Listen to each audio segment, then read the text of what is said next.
Jason, welcome back to This is Horror. Right off the bat, I am going to begin this with an announcement and a warning to your listeners. Some of you who are using your PCs at home, you have your right hand on your mouse and you are leaning on your chair on your other elbow. I want to let you know, if you do that for about 25 straight years, you will destroy your shoulder. Yes. I have bursitis in my left shoulder. It is very painful, not from dunking a basketball or lifting heavy weights or doing anything cool, but from sitting in this chair every day for recreation and work. And it turns out that is one of the worst things you can do to your body. So if you are in that position right now, please correct your posture, take the pressure off your other arm, find something to do with that arm.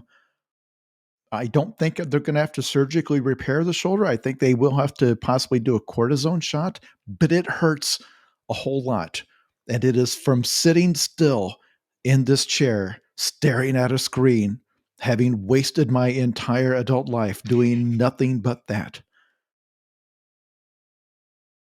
Yeah, I find that my shoulder is often kind of jacked up too, so I'm sure that, give it 10 years and I'm probably going to be dealing with the same problem. I mean, the only way that I try to kind of correct that is obviously, first of all, being aware of it. It means that I do catch myself frequently in that position, and then trying to have like movement breaks every hour if possible. But yeah, I don't know. It's it's one of the hazards of the job.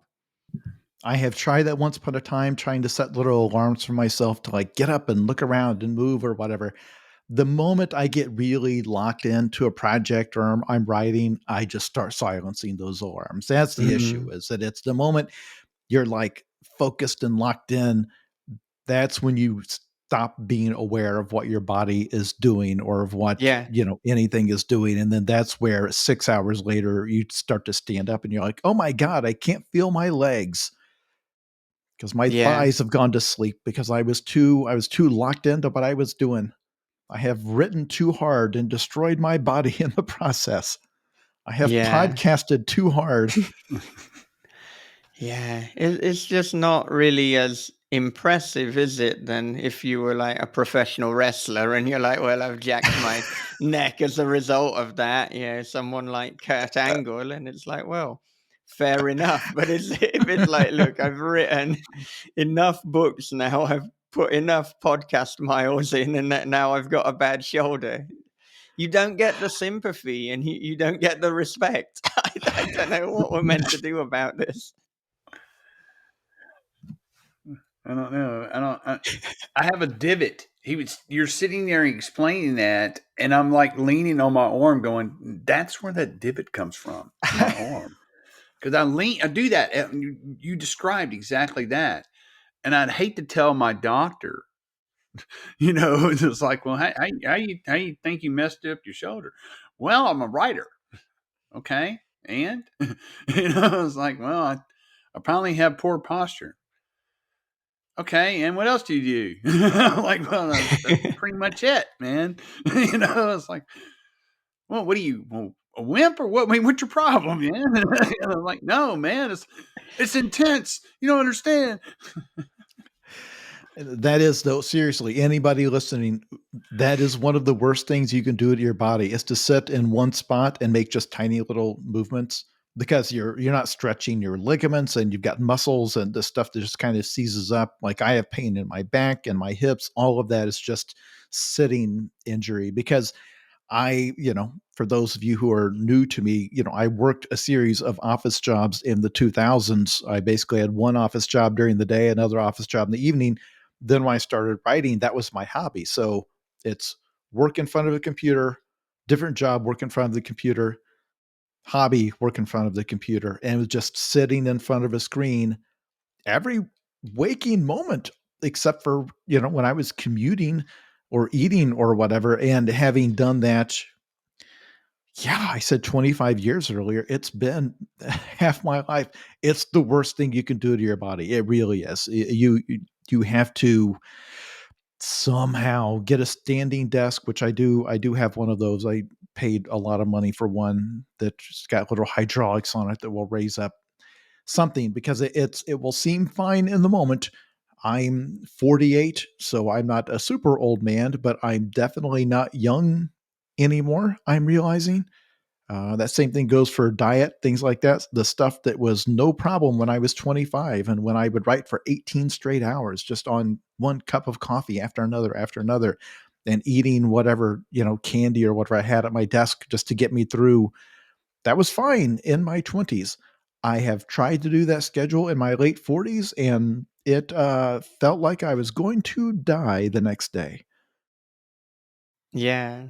Yeah. Well, I know in a lot of health circles, they say that being sedentary is the new smoking, as it were, Yeah. in terms of the risk that it can pose to your health.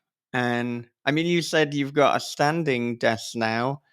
I'm wondering, in terms of the work that you're doing with the standing desk, do you find that you have to do different work, as it were, to be using the standing desk? Because I find that if I'm writing fiction, I do like the comfort of of sitting down. But if it's other work, then I will do, the standing desk. You are exactly Equally, right. When I'm yeah. standing up, that is when I will do the work. It's answering emails, it's doing all of the administrative stuff, it's doing my social media posts. When I have to buckle down to actually write fiction and do deep thought work, my body needs to be sitting. The standing is too much of a distraction at that point, because I can feel, I mean, it is tiring to stand all day. I've had jobs where I've had to stand all day, but no, so any the miscellaneous stuff, the office, the more mindless type stuff, I can do standing up. When it comes time to dream up a world and bring it to life or whatever, I have to be sitting for that. And unfortunately, that's, especially when you're in the heat of trying to get it done by a deadline, it's not something you do 4 and 5 hours at a time. It's something you wind up doing for 12 hours at a time or more, or at least I do. Like because you're so scared of, if you're locked in, you're Mm, so scared of breaking the mood, or I'm not going to be like this tomorrow. So you stay with it, and it's unhealthy. It is an unhealthy job in several ways. yeah, yeah. And of course, I didn't anticipate this would be the direction we were going early doors. But I suppose with you, it's like, look, we have no idea what announcement you're going to make at the start. Like most conversations, they start with me asking a question, but the format with you is you will make a I declaration and then we'll I go wanted to from start with there. that because I know for a fact there are listeners who are in this exact boat and don't know it yet, because they're doing Yeah. what's comfortable, and what's comfortable in the moment is to lean on your armrest and operate the mouse with the other hand. I'm telling you, the bill comes due eventually. I suppose every old person says that. Trust me. Anyway, So, from your experiments in arm position, what do you think is the optimal position for, I guess, like structure and mitigating injuries? And then I guess that might not be the one that is optimal for comfort, unfortunately. Probably the one for comfort is what we're all doing and then jacking up our shoulders. I straight up took the armrest off that other side of this chair. So if I try Mm, to lean on it, I simply can't. It's just not there. If I did not do that, I would be subconsciously leaning on it. Even right now, telling you how much it hurts, I would be doing it as I speak, because I can feel my elbow looking for it. And so that was the only way I had to force myself. But it's the same thing. If you eventually spring for like a really expensive ergonomic back saving chair, like mm. this is a Herman Miller chair that I paid. This is like the most expensive thing I own in the world, other than my car. But it's uncomfortable because it forces you to sit in a good position. Like it pushes in on your back. The back is pretty rigid. It's not a big, soft office type chair. And when you sit in, it's like, oh my gosh, this thing's the most uncomfortable thing in the world. But is forcing you to sit in a way that you can't slouch down in this. You can't lean back. It won't let you. And so this is to save myself of having back surgery 10 years from now, is getting this chair that is, if anybody sat in it, they would not be like, oh, it's so soft. But it does, if you're sitting in it for a long, long time, you do realize, oh, I don't have nearly as much fatigue. Oh, my back is not hurting. And that's because it's just, you have to like customize it to the shape of your spine. So I consider it money well spent, unless 10 years from now I still have to have back surgery anyway, in which case I will be enraged because I could have just been sitting in a comfortable chair that whole time. Yeah, so we'll check back in a decade, and yeah, we'll have the definitive Herman Miller chair review. But I think that's the brand. Am I saying it right? I'm I'm not entirely sure, but It's I know that after this conversation, I'm going to be looking if if I can get one shipped to Japan. That's for sure. Yes, Herman Miller is the name. Yeah, they sell very expensive chairs. They'll have models that are like $1,400, and that's mine is not one of those. I assume those chairs will just write the book for you if it costs Yeah, that much. Uh, well, with the advancements in AI these days, I'm sure that it would be possible for them to create it. But again, with the advancements in AI and what I've seen, it probably wouldn't be a book worth reading. So there is that. I'm curious. What do you think about that? What are your thoughts on? Because to me, I don't see how. I can absolutely see how a computer can remix a bunch of other books that have Mm, already been written and switch the names around and spit out something that is similar to other stuff. In terms of actually writing a book that's going to stick with people, I don't see how even 1,000 years from now you would have a mm. computer that can actually do that, because it's still a computer and it doesn't live in the world. Do you see what I'm saying? Like, how can Yeah, like, it can write a love story by taking sentences from other love stories in its database and gluing them yes, together and making something like, but in terms of writing a new love story and talking about the feelings and feeling of heartbreak, like, the computer has never felt heartbreak. It yeah, doesn't have a body. It's never been in a relationship. It's never done any of those things. So anything it writes, it can do a facsimile, but it's not writing from any kind of experience. Like, I don't see how you would ever have a machine. Again, you could make a very efficient theft machine that copies other people's books and yeah. remixes them, but I don't see how you would ever have one smart enough that could make something that genuinely touches you. Yeah, yeah, I'm completely in agreement with that. I mean, we've spoke about this topic a little bit before on the podcast, and I think in terms of it being a threat to creative art and original fiction, I don't see it that way at all. I think it is obviously going to replace, I guess, less creative writing, like transcripts and minutes and things like that. I think we will shortly be in a world where there probably won't even be a requirement for human transcription because it will be that good. But the thing that AI lacks is a soul, is that human emotion, is that experience. And I mean, when we were talking with Chuck Palahniuk as well, we were talking about how there can be intentional errors within fiction, and so there's almost perfection within the imperfection, and the computer isn't going to be able to do that. So yeah, I don't see it as a threat to my livelihood as a writer of fiction. I I just don't see that at all. I think, yeah, for transcription, for translation, for work like that, then yeah, it is probably going to replace a lot of the human jobs. But I don't think it will replace art, because even if it imitates art quite well, there will be something missing. So Hmm. I think we're pretty much in agreement on that one. Yeah, I feel the same way. The only area that I think that it could pose a problem, only because it's such a structured format, would be screenwriting. Um, because it's very minimalistic. Um, I'd hate to see a script from a chat GTP, whatever it's called. I probably could pick it apart in seconds, but I mean the technology is getting better and better and better. And so I think that that's, we're, especially with the recent strike with the Screenwriters Guild and things like that, that was a big problem with them, because they were like, hey, these things are going to get better, and they're going to be able to take, ideas of, just of basically scrape every action movie ever made, and create a script, because the format's very, very simple to a computer, not to humans. But that, as far as pros goes, I think even Jordan Harper said that if you start throwing, derogatory sexual terms and violence into it, it can't scrape it properly. It's not designed to scrape that. And so it basically gives you a homogenized version of what could be, like a James Elroy thriller, or something like that. It gives you the CBS pilot of L.A. Confidential. So, you know, Well, in that kind of clean, purest way.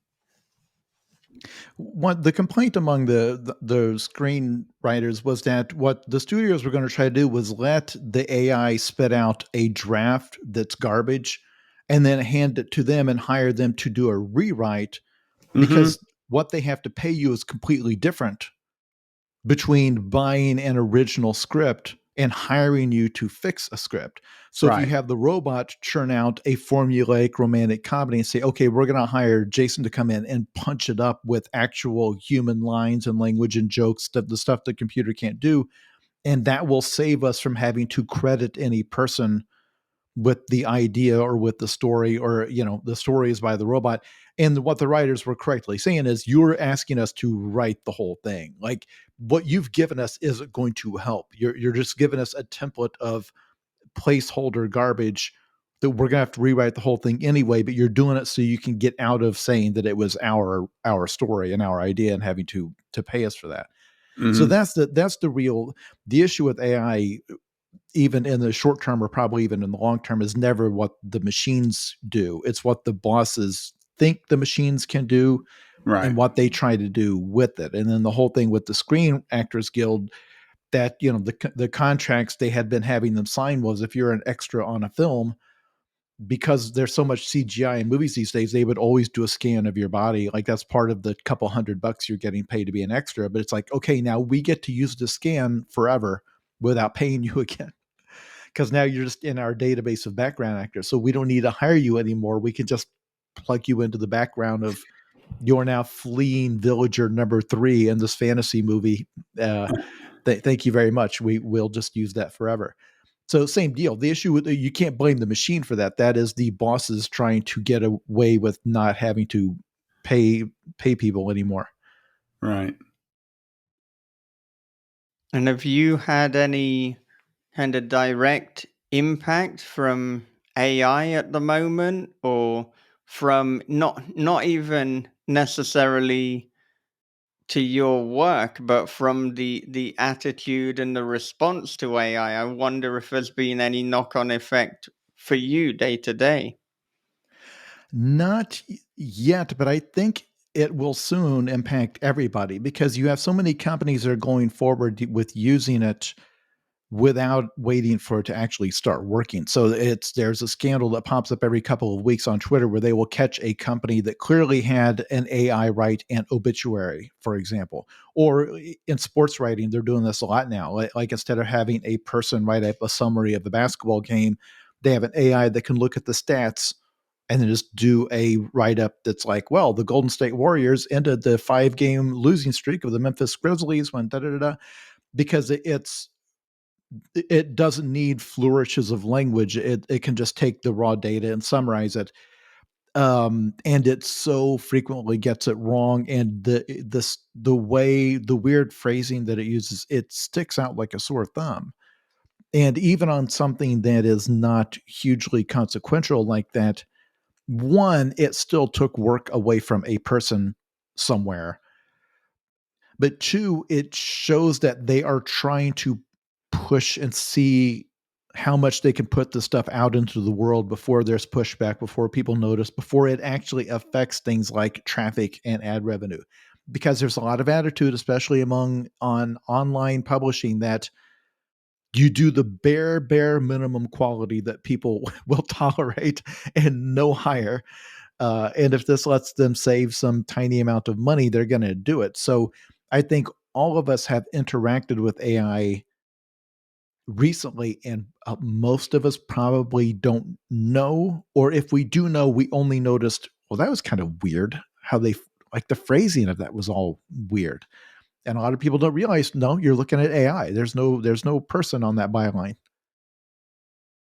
Yeah, I've noticed in the last few years as well, when it comes to customer service, particularly online help with almost every website, I have to get past a kind of bot, their kind of robotic assistant, to be able to be put in touch with a human.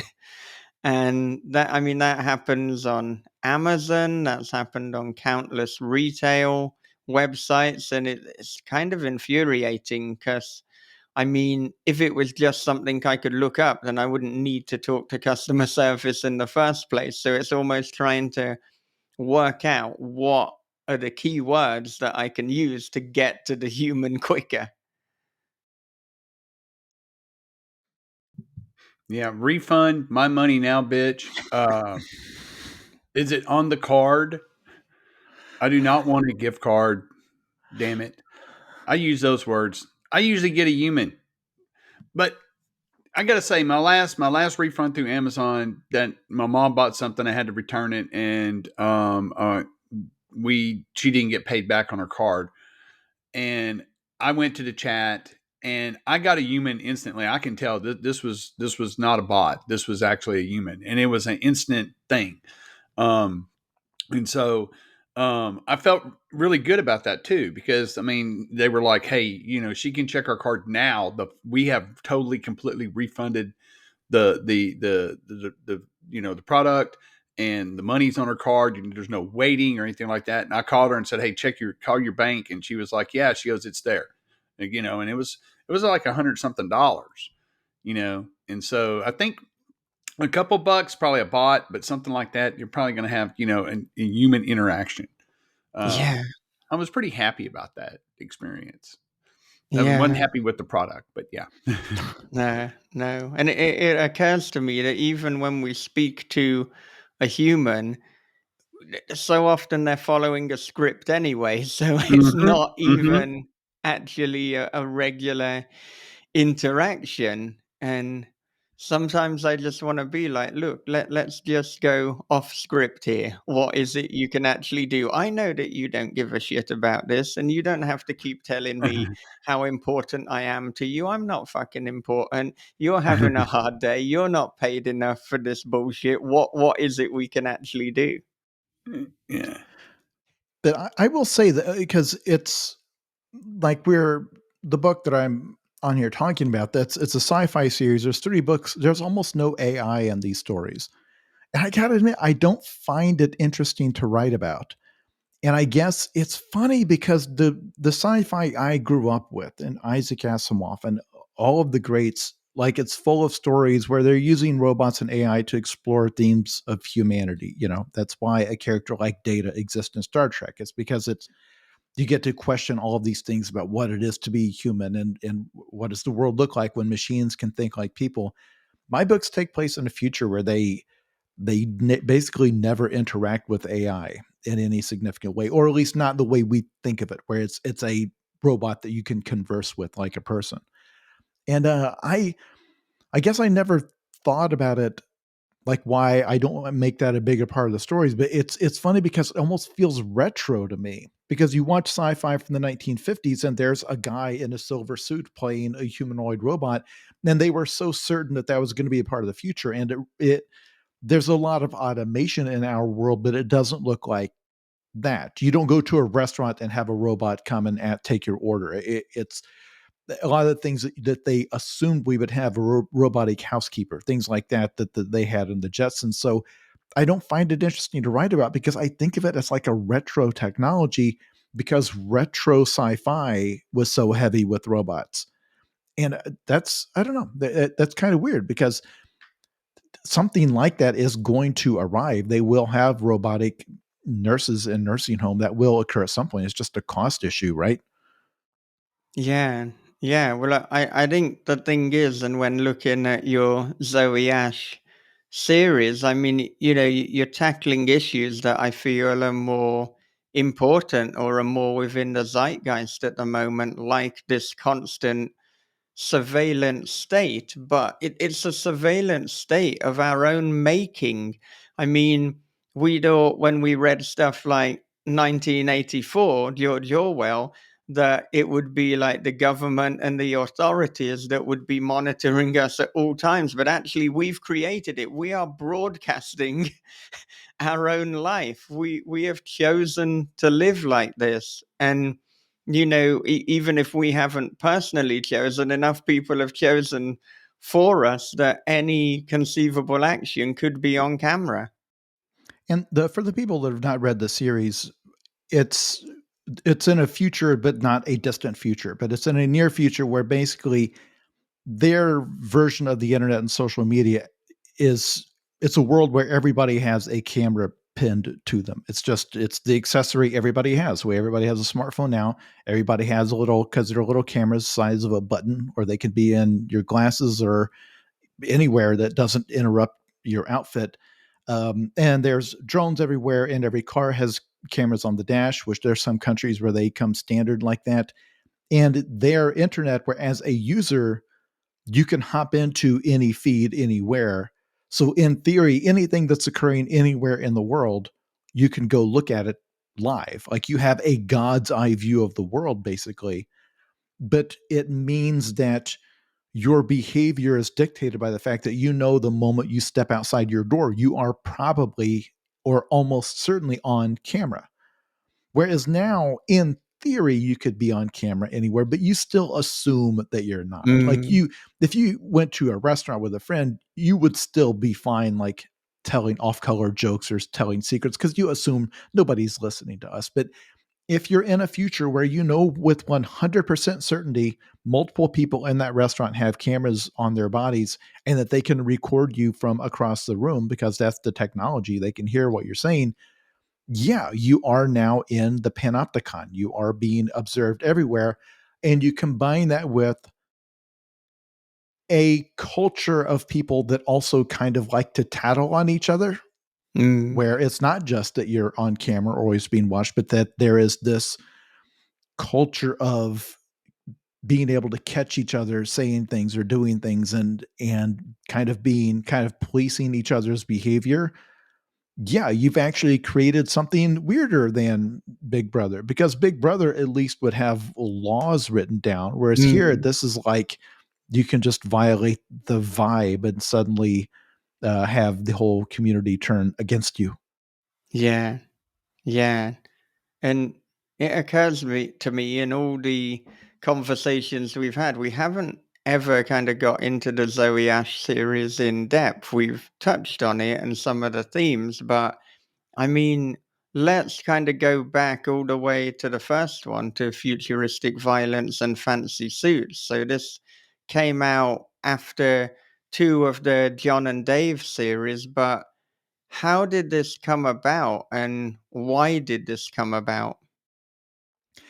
Well, I did not just want to write the same series for the rest of my life. And some people listening, this is the first time they've ever heard of me, but my novel writing career got started with a book I wrote called John Dies at the End that got made into a film. Like the very first book I ever wrote not only got published, but it became a film and it became a bestseller. And then it turned into a best selling series. So I had written the second book in the series called This Book is Full of Spiders, made the New York Times bestseller list. And then it was time to do a new book deal. And I think most publishers, if you have a very successful series, are kind of happy to just have you write that forever because that's the dream, right? It's like you've got a waiting audience to buy the new edition of whatever book, the next one in the series. And I didn't want that for myself, just writing the same thing. So I had this other idea for this story that is more sci-fi than horror, but still has like the dark satire elements, and that is about most good sci-fi is about the present, not the future. And so it's like a future where you have the social media panopticon, only it's cranked up to 10. And then it was trying to think of the most ridiculous and bizarre adventure that could unspool in that environment, and have this idea of this young woman living in a trailer park of the future, which looks suspiciously like the trailer parks they have now. And then she winds up inheriting her father's company, but her father's company was an enormous crime organization where he owned lots of casinos and lots of off the books stuff. And suddenly, through a series of circumstances, it all becomes hers. So she suddenly has enormous power and moves to the city, and suddenly has a big target painted on her back from all of these crazy over the top weirdos who are not just evil or not just violent. They're people who are trying to build a social media brand. And like, that's the type of supervillains they have in that world. These are people who are trying to make a name for themselves, and they are trying to establish themselves as being being so intimidating that you don't mess with me. And then that's how they establish themselves as having power in that world. So she finds herself in a situation where it is a power struggle. It is very dangerous. She is surrounded by violent men, but the war that's being fought is a war over perceptions, because that's where the true power lies, in a world where perception is everything, and where every single citizen has a brand because they have to, because you walk outside of your house, you are on camera. So instead of being where a crime lord of the past would have just had their enemies killed or whatever, she has a much more delicate game she has to play, because it's about manipulating the perceptions of the city, and it becomes quickly a very tangled and often ludicrous journey for her to go on. Yeah, and I think if we consider narrative, I mean, that seems to be something that comes up even more prevalently in the latest book, Zoe is Too Drunk for This Dystopia. And I mean, I wonder, when we think about narrative and we think about the mainstream media and news, how do you personally get a balance between questioning things, a healthy amount of questioning, but not going down some absolute paranoid rabbit hole conspiracy theory? um, it's interesting because to exist in the world as it is now, where if you are, because I'm online, I'm a heavy social media user, I have to be. This is my world. Promoting books means being on all of the various platforms. I have uh, almost 350,000 followers on TikTok. Uh, I don't know if anyone can spend that much time in that ecosystem without having their brain broken to a degree, or having their view of the world skewed in some way that it wouldn't be if you were just out living your life among people the way the people did in our youth. Um, and I don't know how. I would love to be able to take an inventory of how much of what I know and believe is actually true versus, because no one thinks they are the victim of propaganda or misinformation or anything else. Everyone thinks I'm the one who's got a handle on the truth, and all of these other crazies are uh, almost certainly not. That's almost certainly not true, right? Because they're all thinking the same thing. So no, in terms of the challenge of how you keep yourself from going off the deep end, uh, or becoming too cynical about the world, which is the thing I mostly fear. I don't know that I'm doing a good job of that. I don't know that I hope someone would tell me, but would they?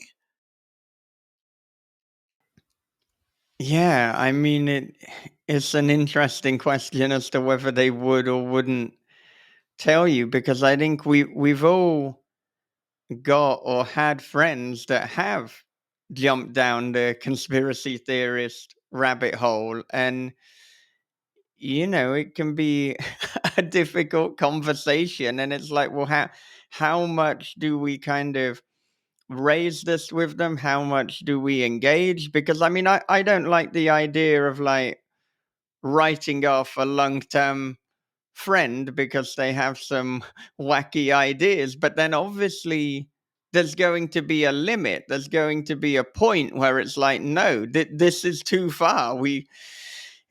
So I think it's about questioning things. It's about calling things out, but you almost have to do it on a case by case basis. It's not like this is the formula for talking to a conspiracy theorist. And I like to know, why do people believe what they believe? And I don't know. So sometimes the truth is in the middle, so that there's a little bit of, most of the time there's a grain of truth in what it is that they've decided to believe, or you can see where the seed came from, but then they've extrapolated to a point of absurdity. Let me tell you a conspiracy theory that I do believe in. And you can Okay. judge for yourself how crazy it is, and the listeners themselves can judge. I believe that on social media, every platform I use, there is subtle propaganda that is all sending the same message, which is other people are scary. The only safe thing to do is to stay at home and stare at a screen. Because the relationship advice is all cut them out of your life. It's all red flags. What are the red flags to look for when dating? Like, what are the warning signs? On the relationship stories people tell, it's always horror stories.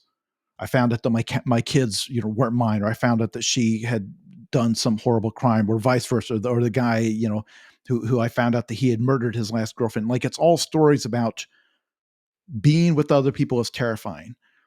There are clips of people out in the world behaving badly, parking badly, acting badly, throwing a fit in a grocery store. Out there, out in the world, people are scary. They're going crazy. And I feel like there is an intentional skewing of the algorithm toward content that steers you in toward one conclusion, which is the only safe thing you can do is stay at home and stare at a screen, because they make more money when you're sitting at home staring at a screen. Like, they obviously need you to be doing that to sell ad revenue. And I feel like their algorithms are all tweaked toward pushing us to become more toward solitude, toward loneliness on purpose.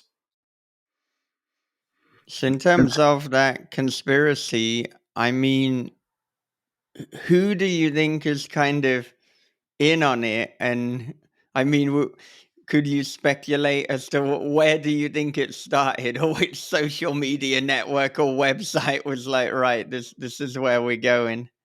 That's the scariest part. When I tell you who's behind it, it's a machine that only knows whether or not the line is going up. And so it tests thumbnails and headlines and sees which one makes the person stay on the app longest. And it just naturally feeds you whatever that is. So it doesn't know why you're staring at the screen. It just knows that this particular video, this particular tweet, this particular whatever had that outcome. It made you stare at your screen for 10% longer and look at 5 more ads. And so it naturally feeds you more and more of that. And it just turns out that that type of content is the stuff that makes the world seem scary, because it's like the only safe thing to do is to stay here and watch and to monitor it all. Like, you got to stay here and watch this war play out in Ukraine. It's like the superstition that you need to be in front of your screen watching it, or else the war is going to go badly somehow, like you're affecting it. But I think that's the scariest part. This monster has no head. There's no person, there's no evil person in a laboratory. Like, yes, this will ruin society. It's just the incentives of apps and platforms that only know one thing: we need to maximize how many minutes a day you are on here. And so it's the same thing whether you're talking about the internet, or you're talking about something like Fox News. Like Fox News is relentless about the cities are on fire, the gangs are out of control, the immigrants are out of control. If you so much as just drive your car through Brooklyn, a gang of thugs will carjack you and yank you out of your car and kill you and rape your wife. And they have found over time that their ratings go up when they say that kind of stuff. And you now have an entire generation of old people who have Fox News on for 12 hours a day, sitting there transfixed. And the message over and over again is outside your door is monsters. And I don't think Roger Ailes or anybody else ever sat down and wrote up a thing saying, here's here's what will terrify people into watching our news channel. I think over time they just developed a formula and have made so many people miserable in the process. And there are so many people who have lost their grandparents down that paranoia hole, not because somebody stated that as their political goal, but just because they found out that they made more money off ads by doing it. Mm-hmm. So I was showing you Cable 54, consume, obey.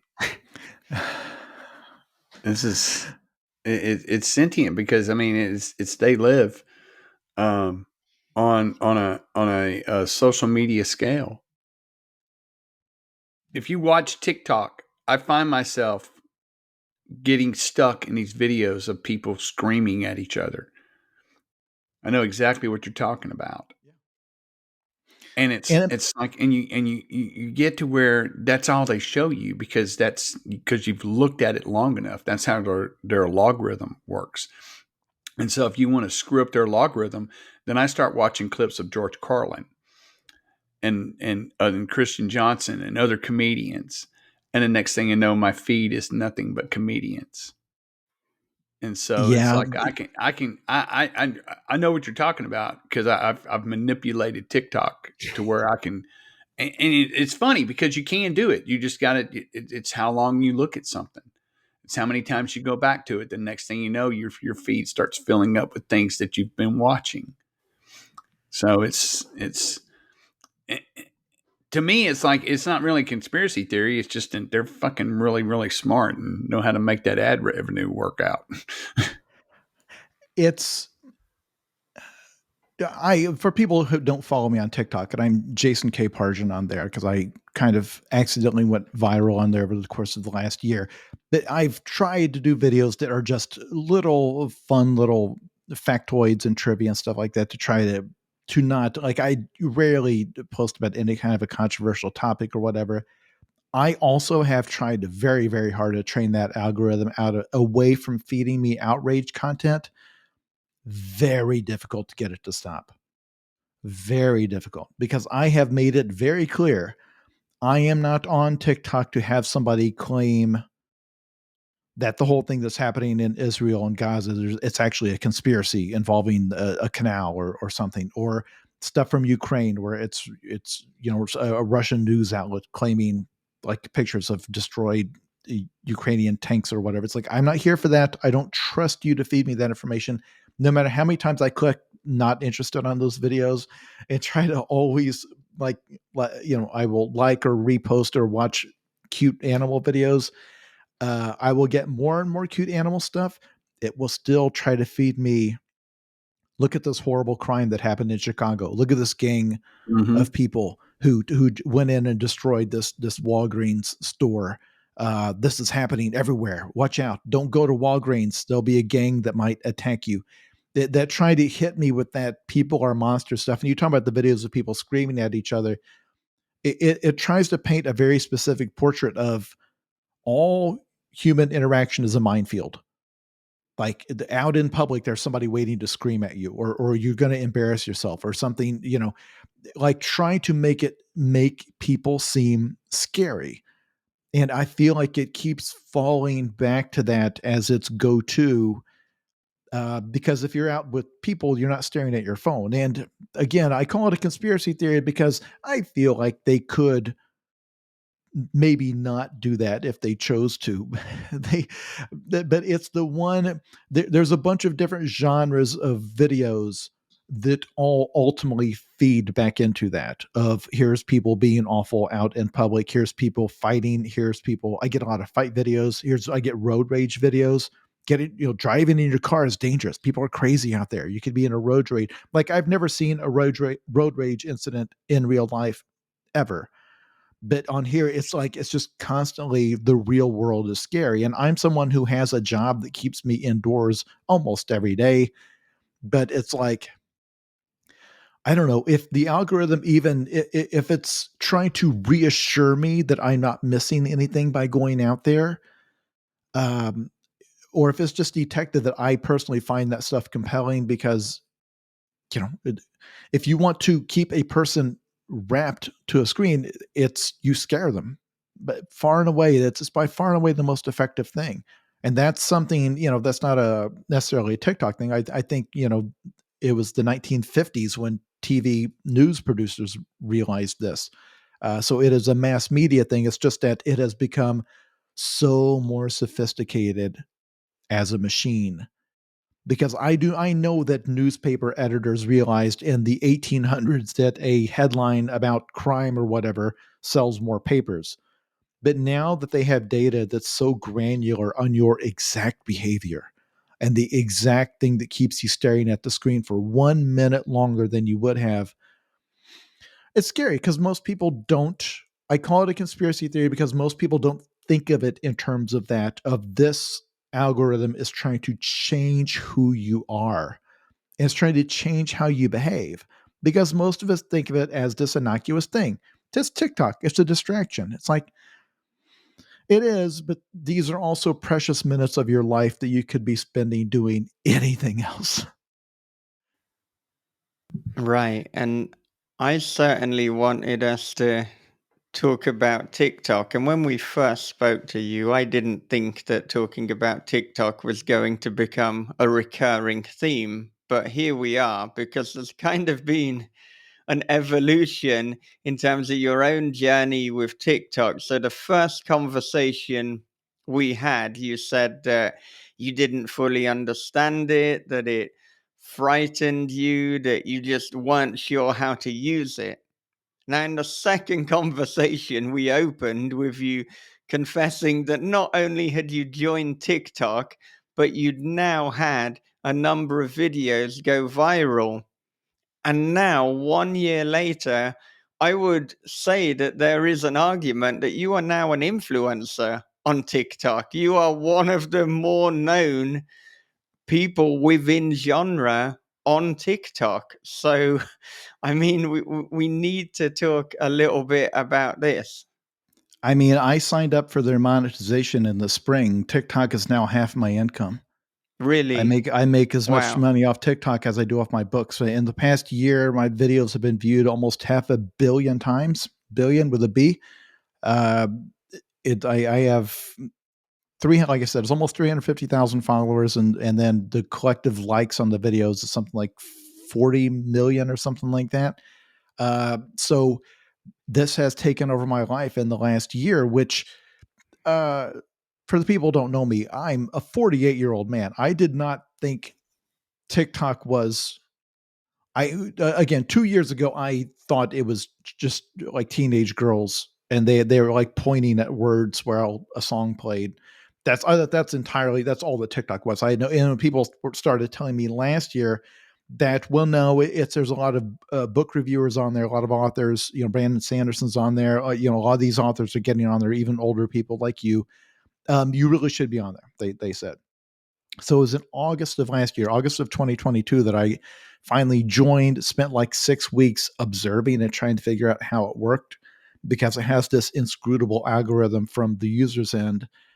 And then almost immediately had some videos do very well. And then soon after that, had some videos go huge, like 10 million views. And then that was that. So I now, more people have seen my TikToks by a factor of 100 than have read all of my books combined the entire time I've been writing. More people have watched my TikToks than have read any of my writing on the internet. And I've been writing on the internet since 1998. I have 25 years in that. Doesn't matter. I've reached it will say if I die tomorrow, my obituary would be TikTok influencer who writes books on the side. That is not a direction anyone would have predicted for my life at any point, because I'm not a video guy. People, I say that I've been working on the internet. Some of you think that means I'm a YouTuber or something. I did not do on-camera stuff. I wrote anonymously for the first several years of my career. Did not even have my own photo online until 2007. Like it was a decade into it before I allowed people to even see my face, and had to, I like when I got the first book deal, that has to be like, that had my own name on the flap on the about the author, because you can't, I'm not under witness protection. I was just writing anonymously under a pseudonym. Like, I never wanted it to be about my personality or perceiving me at all. I wanted the work to be the thing that people perceived and knew, and that I am just the silent person and behind the scenes that pulls the lever. I did not want people to recognize me on the street. That is not my thing. If you have recognized me on the street and said hi to me, that's very nice. I hope I was nice to you. I realized that is the dream. My personality, that's not what I want for myself when I'm out at the grocery store and I haven't like combed my hair and I'm just buying a pile of junk food to eat at my desk. My dream is not to do that and then have people come up to me and say, "Hey, I love your TikToks." But the media ecosystem changed to a degree that that's the only way to reach people. Because once upon a time, the internet was just text and blogs and chat rooms, and then it was mostly photos, and then it went to it's mostly video, and now it's, if you want to reach people, you have to do video. Pretty much, it's. I know there are some big time authors that don't have to do that. That's not me. I have watched engagement on Facebook and on Twitter, X, and all of those go down, down, down with time as people go more and more away from that and more toward video based apps. Even if they're using Instagram, they're now using it for the reels. So I turned myself into a video person and thought that I would have no success doing that. And imagine my surprise, because no one is more surprised by this than I am. So I Right. turned on the monetization in the spring because they started offering it for the first time, because they were losing creators to YouTube that pays, serious money. And they Mm, turned on this program where if you've got above a certain number of followers and if you make longer form videos, they'll pay you, and turned it on just so I could justify it to myself. Cause like, this is eating up so much of my time and my energy. And I didn't want to think that I was doing it just for the attention. So it is now mostly paying the bills, which I don't know. That's a weird place to be, because any kind of money you make doing internet influencer stuff, that is precarious. They can take it away at any yeah. time. Yeah. Well, I mean, as I said, we did speak a little about TikTok last time, but I feel now that not only are you an influencer, but you're making half your income from it, I'd like to get a little bit more granular, because this is something that no doubt other writers will be thinking of potentially getting into. So, I mean, how often are you putting out videos, and how long on average does it take you to make a video? To make a video, it depends on the video. Some of them will take me a couple of hours. Some I'll just have an idea that pops in my head and you just turn on the camera and do it. And the success between those two things, the high effort and low effort videos, is a total crapshoot. From the creator end, TikTok's algorithm is totally inscrutable. It is not a merit based system. You can spend 2 hours working really hard to put a video together and then upload it, and they will just kill the video instantly. When I say kill the video, I mean they will show it to 250 people and it stops. It doesn't matter that you have 345,000 followers. Doesn't matter. If they decide they don't like the video, if TikTok, the platform, not the users, they won't even show it to people to see if they like it. So as a result of that, I post 2 to 3 videos a day. And the ones that die, I just delete them because I figure I'll use the idea elsewhere because nobody saw it. Uh, I cannot imagine being a young person doing this. I cannot imagine person doing this as their sole income because again, I'm married. My wife has a job. We're doing very well. I have health insurance through her.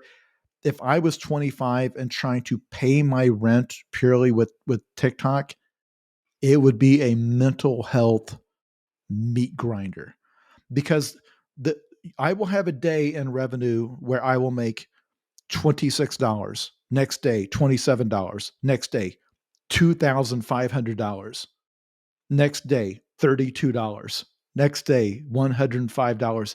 Like it's not like you're building up a following over time and you can pretty much say, okay, this is what I make every week on TikTok. It is, they will grab a random ass video, the dumbest joke, low effort joke, and you will suddenly get 15 million views on that thing and make, whatever, $5,000 off one video. And then your next 25 videos will go nowhere.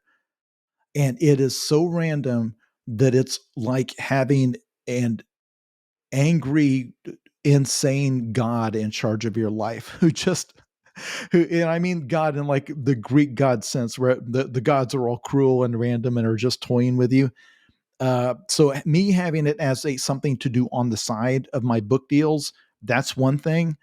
But I know people who are trying to do it full time, like people who quit their day jobs to do TikTok full time or to do YouTube full time, and YouTube is the same way. You don't know what its algorithm is going to do for you.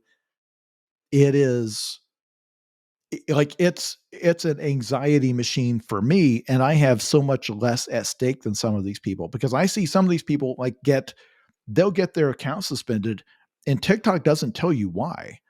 It's just, we've suspended your account for community violation, and they have no idea what they did. Like their videos seem perfectly fine, but that's they just lost their income. They got fired from their job basically because it's a job that has no guarantees.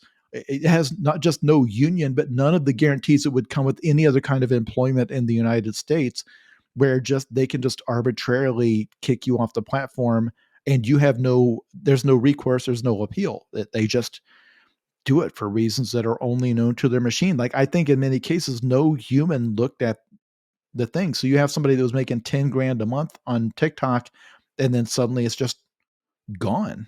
And that's not a hypothetical. I know these people. I've watched them Mm. go off to try to rebuild their lives on YouTube and see if they can make it work there. So it is. I see why people hate it. I see why people talk about banning it because of the effect it has on young people and the way its algorithms work and the way certain, like unhealthy fads and misinformation gets spread. It's not any better from the user end. That's why, that's what I tell myself is I'm trying to make like positive content stuff that's sourced and it's correct and that it's uplifting or whatever. Because I feel like, well, I'm going to be the one that tries to make it better, but I am definitely a cog in an evil machine. Yeah, and I mean, if you were starting anything other than TikTok, then you would probably be looking for what is my niche or what is my unique selling point, particularly if it was a blog or it was a YouTube channel. It's like, right, is this about writing? Is this humor? Of other avenues you could go in, such as like health and fitness and things like that. But you would need to have a niche. But I mean, in terms of the algorithms being pretty random, does that mean that with TikTok you find that you are jumping wildly from topic to topic more, or do you think there is a benefit in having a niche? And what are you doing to, I suppose, to try and almost game or to win when you are dealing with a system that has no rules, essentially, or no rules that it makes people aware of? To be clear, it is better to have a niche on any of these platforms. Mm. You will be have a much, much, much easier hill to climb if your whole deal is I'm movie trivia guy, movie trivia, or I'm political guy, politics commentary, political minute I do 1 minute of politics every day or whatever, because that there for the user, it's like a tap. You turn it on, the tap in your kitchen, you turn on the knob and cold water comes out. So the machine wants you to be like that. They tap your thing and political opinions come out. So having a niche where people know what to expect and they know exactly what to get from your channel, that is better. That's never been me. I've never been that guy. I get bored too easily. So trying to do what I'm doing, where the only thing this content has in common is that it's coming out of my mouth and my face, that's the hardest way to do it. Unless you're extremely attractive, then people will seem to just listen to whatever you say. But in my case, I'm just trying to promise that all of the videos are going to be interesting, but it's still very much a shotgun approach. Like the way I'm doing it is high difficulty and high uncertainty, because you know, one video may be some sort of a science fact, the next baby trivia, the next thing may be an extremely dumb joke that occurred to me in the middle of the night, and then I just set it into a camera. Uh, but that's anybody out there trying to get into this, you have to understand when I say that like authors are on TikTok, there are some authors where they're famous enough where they can just talk about books and their own Yeah. books. I'm not that famous, and not as a book guy. Like a lot of people know me on the internet in terms of selling books. I'm not big enough that I can just come on there and say, hey, new book coming out, and then a million people like the video because that's how popular I am. The videos where I'm talking about my books don't get nearly as much traffic, but the way my model for doing it is, it's like a 90-10 split. 90% of the content is for the platform, and then 10% is me promoting my own books.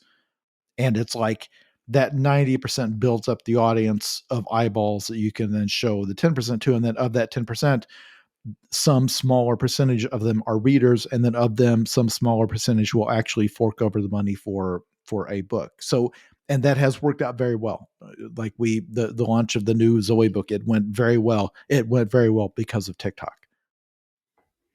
Yeah, and I wonder how your mindset has shifted, if at all, since turning on monetization. Because, of course, before that, you're putting out the content, you're trying to make your audience as widespread as possible, but there's no direct money coming in. You're just hoping, as you say, that a percentage of viewers will then buy the book.